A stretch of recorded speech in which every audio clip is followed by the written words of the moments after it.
Hello दोस्तों, स्वागत है आपका आपके अपने लीगल पेज पे, लीगल चैनल पर, लीगल गॉसिप्स पर। आज के इस वीडियो में हस्बैंड फेवर का एक जजमेंट बताने वाला हूँ। आज चल रहा है 2024। मैं समझता हूँ 2024 में आपने ऐसा कोई जजमेंट नहीं देखा होगा जहां पर जो वाइफ है वो काम नहीं करती, उसकी इनकम नहीं है, उसके बाद भी उसका मेंटेनेंस खत्म कर दिया गया हो। आज मैं उस जजमेंट के बारे में बताने वाला हूँ जहां पे पत्नी का मेंटेनेंस 30,000 पर मंथ बना था और कोर्ट ने उसको कर दिया 30,000 से जीरो, जबकि पत्नी कोई काम नहीं करती थी, उसकी कोई इनकम भी नहीं थी। ये rarest of the rarest judgement है। सारे डिटेल्स बताऊंगा इस जजमेंट की, और तब तक के लिए इस वीडियो पे एंड तक बने रहना। ये आपके लिए बहुत ही इंपॉर्टेंट जजमेंट आया है।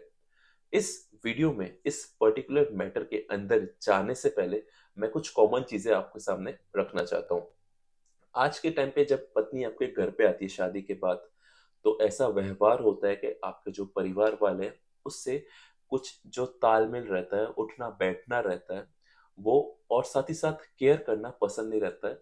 और ये एक बर्डन नजर आता है मैक्सिमम। आज आप ये देखते हैं कि उसकी जो फैमिली है वो सिखा के आती है अपनी बीवी की फैमिली को कि तुझे सिर्फ अपने पति का ध्यान देना है, और सो एंड सो ये सारे चीजें रहते हैं। अगर थोड़ा सा भी कुछ गलत या सही कह दिया तो वो रिस्ट्रिक्शन बर्दाश्त नहीं होता है।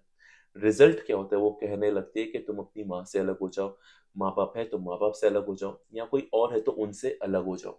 यानी अब सीधा सीधा वो ये कह रही है कि जिन्होंने वहां तक पहुंचा के माँ बाप ने उनकी शादी करवाई, उसको छोड़ के उनकी देखभाल ना करके आप अलग रहो।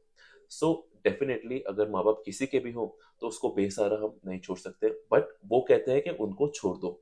और इसी रीजन से वाइफ आपका घर छोड़ के चली जाती है और मोटा मेंटेनेंस भी डिमांड करती है। अगर आपके साथ भी ऐसा हो रहा है, लॉ का मिसयूज हो रहा है, तो ये पर्टिकुलर वीडियो आपके लिए, ये वीडियो आपको राहत देने वाला है। बिकॉज इस वीडियो का कंटेंट सेम परिस्थितियों से मिलता जुलता है।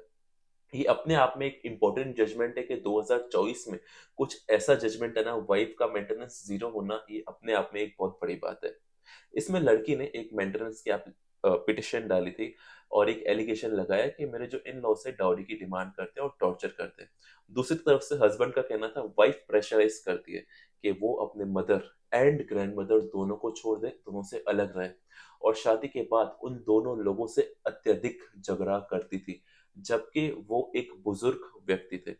और ये मेंटेनेंस की जो पिटिशन है, आपको लोअर कोर्ट में पता है, कुछ भी परिस्थिति में मेंटेनेंस तो बनता है। यहाँ पे पत्नी का मेंटेनेंस 30,000 पर मंथ बन गया और माइनर सन का 15,000 पर मंथ मेंटेनेंस यहाँ बन गया। यानी टोटल मिला के 45,000 पर मंथ मेंटेनेंस बन गया। हस्बैंड गया अपील में, सारी परिस्थितियां रखी कि भाई जो मेरी पत्नी है, मेरी दादी से मदर से झगड़ा करती है और साथ में वो रहना नहीं चाहती है, मुझे प्रेशराइज करती है कि मैं अलग रहूं, जो कि मेरे लिए पॉसिबल नहीं है क्योंकि मुझे उनकी देखभाल करनी है, मेरी ये रिस्पॉन्सिबिलिटी है। और ये एविडेंस भी ऑन रिकॉर्ड लगाया चीजों का। कोर्ट को ये निर्णय करना था। जो कोर्ट ने देखा फाइल को और पाया कि एविडेंस ऑन रिकॉर्ड जो दाखिल किए गए हैं, और वो साबित भी है कि वो बिना किसी वैलिड ग्राउंड पे हस्बैंड को प्रेशराइज कर रही है और मदर और ग्रैंड मदर से अलग रहने के लिए उसको प्रेशराइज कर रही है। ये ऐसा कह रहे हैं कि उनके साथ वो वाइफ के साथ अलग रहे और मदर ग्रैंड मदर को छोड़ दे।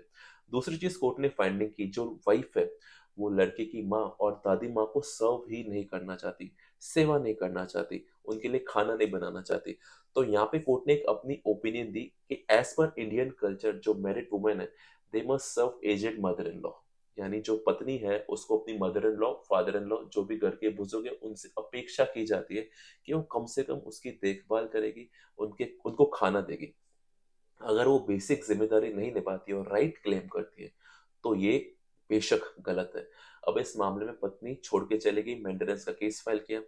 कोर्ट ने ये पाया कि जब पत्नी गई तो सिर्फ एक ही रीजन से गई, जो कि वो माँ और दादी माँ के साथ नहीं रहना चाहती थी। और ये एक सफिशिएंट ग्राउंड नहीं है हस्बैंड को छोड़ने का, अपने मैट्रिमोनियल होम को छोड़ने का। इसीलिए वहां पे एक स्पेसिफिक प्रोविजन है, 125 4 सीआरपीसी, यानी जो वाइफ अपने हस्बैंड को छोड़ के जाएगी विदाउट एनी रीजन तो उसको मेंटेनेंस नहीं मिलेगा। लेकिन अनफॉर्चुनेटली इस कानून को और ग्राउंड को कोर्ट में माना नहीं जाता, लास्ट में लिख दिया जाता है कि उसके पास सफिशिएंट ग्राउंड था। लेकिन मैंने आपको पहले बताया कि ये जजमेंट बहुत ही इंपॉर्टेंट है और निराला है अपनी तरह से। यानी 125 4 अट्रैक्ट होता है, यानी बिना किसी सफिशिएंट रीजन से मैट्रिमोनियल घर छोड़ के गई है तो किसी भी प्रकार की मेंटेनेंस की अधिकारी नहीं है, और जो मेंटेनेंस बना था 30,000 पर मंथ वो कर दिया शून्य।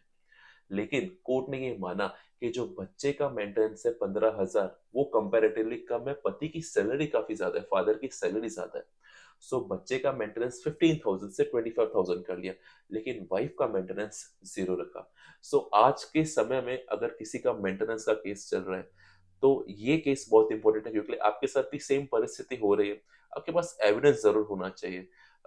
तो ऐसे एविडेंस के हिसाब से आप उसका जो मेंटेनेंस है वो काफी हद तक कम भी कर सकते हैं।